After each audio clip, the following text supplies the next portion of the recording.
Frères et sœurs dans le Christ, grâce et paix à vous de la part de Jésus le Christ notre Seigneur. Dans la première lecture de ce dimanche, le prophète Jérémie nous dit ceci. Maudit soit l'homme qui met sa confiance dans un mortel, qui s'appuie sur un être de chair, tandis que son cœur se détourne du Seigneur. En parlant ainsi, c'est pour nous signifier que l'homme qui met sa confiance en lui-même ou en un autre mortel et ne préfère pas mettre sa confiance dans le Seigneur est quelqu'un qui se maudit lui-même, est quelqu'un qui choisit une voie sans issue. Et pourquoi il en est ainsi? Voyez-vous, l'homme ne va pas plus loin que le bout de son nez. Et il ignore ce qui va se passer dans sa vie dans les 10 minutes qui vont suivre. Et quand nous nous regardons concrètement en tant qu'hommes, nous pouvons vouloir notre propre mal. Peut-être pas au début, peut-être pas de manière aussi formelle, mais dans le concret du déroulement de nos choix, de notre vie, nous pourrions nous rendre compte qu'en fait, nous pouvons orchestrer notre propre mal, sans peut-être même le vouloir. Et en vérité, ne pouvons pas non plus dire que comme hommes, nous pouvons tout. Parce que si nous pouvions tout, eh bien, nous pouvions nous sauver nous-mêmes, ce qui n'est même pas possible. Donc, comme hommes, nous sommes des êtres limités.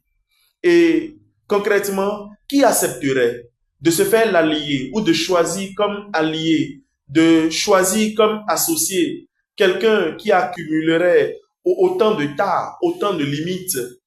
Je crois que personne.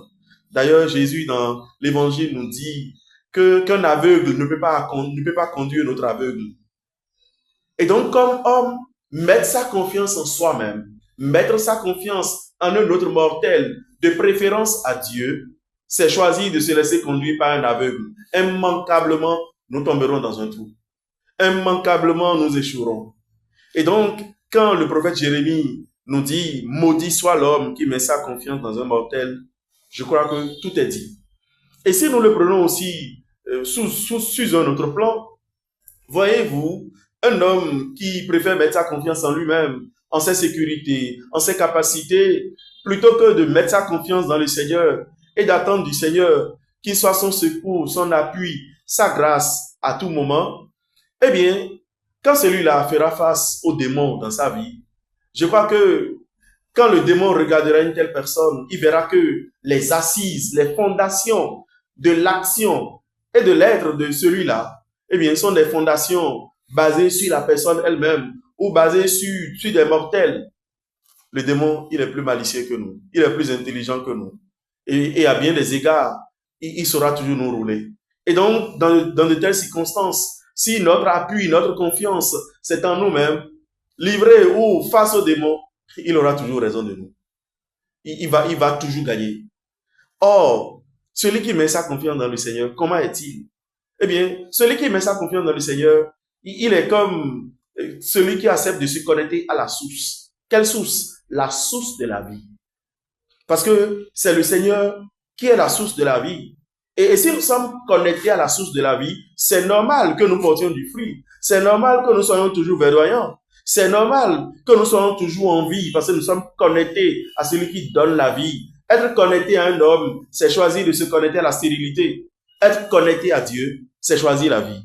Et voyez-vous, Dieu, il connaît notre vie mieux que nous-mêmes.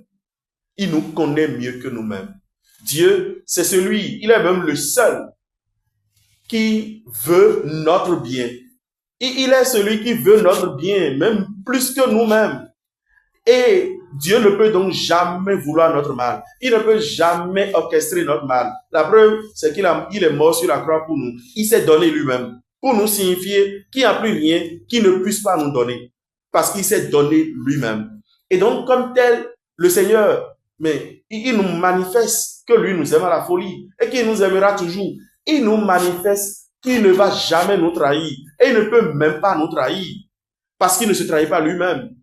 Et donc, en voyant le Seigneur sous ses angles, eh bien, en le voyant dans ce qu'il est pour nous, nous pourrions nous rendre compte que, en fait, il est le roc imprenable. Il est celui qui mérite que nous mettions toute notre confiance en lui. Parce que comme partenaire de cette vie, de cette expérience, de ce chemin de salut que constitue la vie que Dieu nous propose et l'invitation à la vie éternelle, je crois que le meilleur appui, c'est le Seigneur.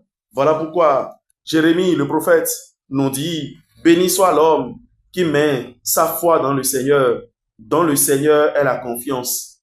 Il ne peut pas en être autrement. Parce que celui qui met sa confiance dans le Seigneur, il met sa confiance en celui qui est notre tout, en celui qui peut tout en nous, en celui qui veut nous sauver, en celui qui désire notre bien, même plus que nous-mêmes. Alors, frères et sœurs, je suis conscient que mettre notre confiance dans le Seigneur n'est pas une mince affaire. C'est une grâce qui se demande.